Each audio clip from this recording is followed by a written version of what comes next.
আসসালামু আলাইকুম রহমতুল্লাহি ওয়া বারাকাতুহু। আলহামদুলিল্লাহ ওয়াসসালাতু ওয়াসসালামু আলা রাসূলিল্লাহ।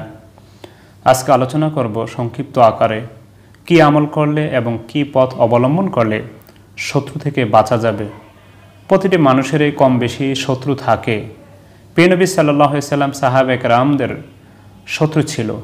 তারা যে সকল আমল করেছেন এবং যে সকল পথ অবলম্বন করেছেন সেগুলি আমাদের জন্য হবে একমাত্র করণীয়, অন্য কোনো পথ বা অন্য কোনো আমল নয়। সুপ্রিয় দর্শক, শত্রু থেকে বাঁচার জন্য সবচেয়ে উত্তম এবং উপকারী দোয়া আমল হলো ওইগুলি যেগুলি রাসূলুল্লাহ সাল্লাল্লাহু আলাইহি সাল্লাম সকাল সন্ধ্যা করতেন। বিশেষ করে সকালবেলায় সূরা নাস, সূরা ফালাক, সূরা ইখলাস পাঠ করা, সন্ধ্যায় সূরা নাস, সূরা ফালাক, সূরা ইখলাস পাঠ করা এবং সকালবেলায় অনেকগুলি দোয়া আছে যেগুলি পাঠ করলে সারাদিন সুরক্ষিত থাকা যাবে সর্বপ্রকার অনিষ্ট থেকে। বিসমিল্লাহিল্লাযী লা ইয়াদুররু মা ইসমিহি শাইউন ফিল আরদি ওয়ালা ফিস সামাই ওয়া হুয়াস সামিউল আলিম, এটা 3 বার পাঠ করা।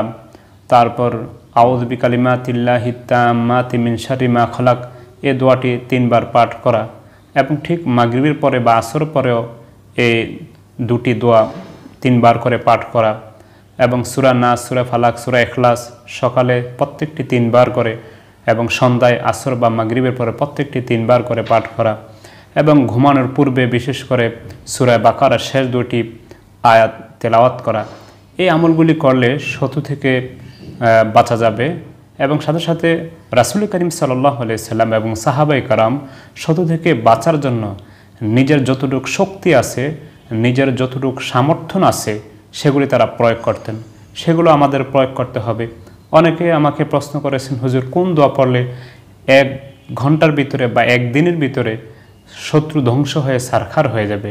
সুপ্রিয় দর্শক, যেই কোনো আলোচনার মধ্যে যদি কেউ বলে থাকে 1 দিনের ভিতরে এই হবে, ওই হবে, শত্রু ধ্বংস হবে বা মনের আশা পূরণ হবে 1 দিনের ভিতরে, 2 দিনের ভিতরে অথবা 24 ঘন্টার ভিতরে অথবা 1 সপ্তাহের ভিতরে, অর্থাৎ যারা এই ধরনের কোনো কথা বলবেন সময় বেঁধে দিয়ে 21 দিন, 40 দিন, 1 সপ্তাহ, যে কোনো বিষয়ে দোয়া বর্ণনা করার পরে এই ধরনের কথা বলবেন, মনে করবেন যে এগুলি ধোঁকাবাজি, এগুলোর কোনো প্রমাণ নেই এবং নিজের মন গড়া।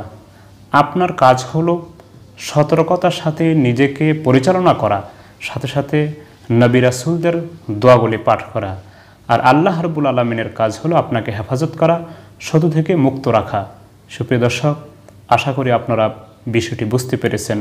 তাই আমরা সঠিকভাবে কোরআন হাদিস জেনে আমল করব এবং সে অনুযায়ী চলব। আল্লাহ তাআলা সকলকে তৌফিক দান করুন। আমিন। আসসালামু আলাইকুম।